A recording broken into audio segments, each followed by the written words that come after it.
Hey guys, what's going on? This is Travis P11. Well, this is a vast change in what I usually produce my videos on and make content for my YouTube channel. I've had people asking me questions about our car. I did a video on this car about 2 years ago. It was August of 2015, and we had owned the car for 1 year. Well, we are 3 years in on the ownership of our 2013 Honda Insight, and I just wanted to kind of talk a little bit, kind of as a long-term test on this vehicle. It's kind of an interesting car. You don't see a lot of them around. I believe they quit making them in the summer of 2014. And I've got people asking me, hey, how's the reliability? How's the gas mileage? What is it like as a daily driver and so on? Well, this is my wife's commuter car. She does an 80-mile round trip to work every day. So she's putting a lot of miles on it, which is fine, which is why we bought the car. Let's just get this out right now. We're upwards of 45,000 miles, if I'm not mistaken. Reliability has been absolutely fantastic. We haven't had to do anything to it. Just your routine factory maintenance.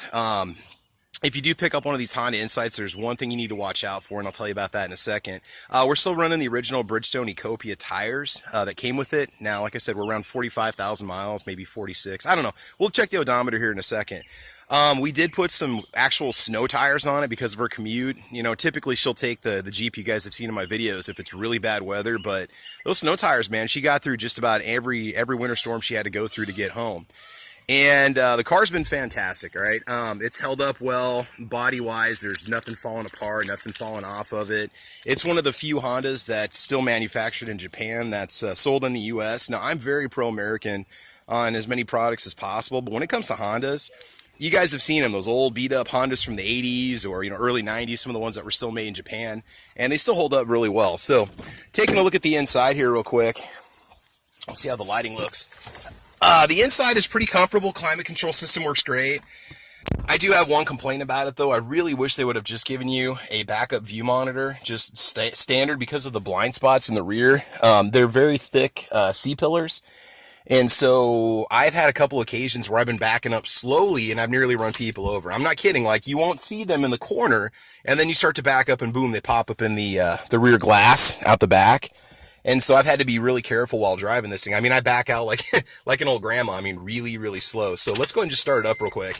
And there's something I want to show you. This car was rated at, I want to say like 40 and 44 for mileage. We've got the original window sticker. Oh, by the way, we paid $16,500 for this car. They wanted $24,500. It's an EX model. And we traded another vehicle in on it and got $2,000 credit or $3,000 credit. And then there was a $2,500 eco reward that they put on it. And it was an end of the model car, end of the year model clearance event that they had going on. And so we got $2,500 back on that. So we ended up getting it for, like I said, $16,500 in the end. It's really cool. You got this little display that has all kinds of different features on it. Tells you your battery. Now, it does not go pure electric like a Prius can. This one, it uses the electric motor in the battery pack for acceleration and takeoffs and stuff like that. It gives you some added torque when you drive the car because it does not have a very powerful engine. But the mileage is what I want to show you guys. Okay, so it has, lapse time of your trip, your average speed, your range. This is what my wife's been averaging. This is what we averaged on our most recent road trip, 53.8 miles per gallon, but she's been averaging over 50.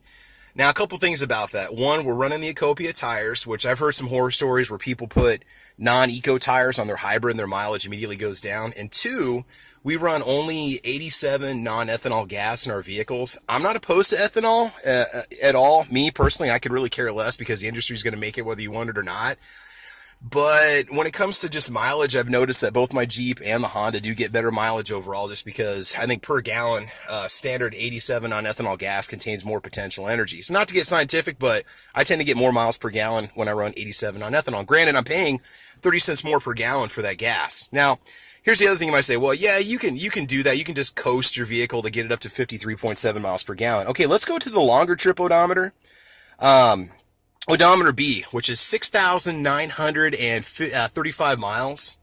Okay, since we've reset this trip B odometer, and we're averaging 50.7. So you can't fake that. I mean, and the thing is, with her driving, 60, 65 miles an hour to get to work every day, and then doing that little 40-mile-an-hour trip, not really having the AC on in the mornings, this is the real-world mileage that this car gets. And it was really overshadowed by the Prius. The Prius basically destroyed Honda Insight sales, and so I think that's why the vehicle didn't do very good in the markets. It was kind of came out at a bad time.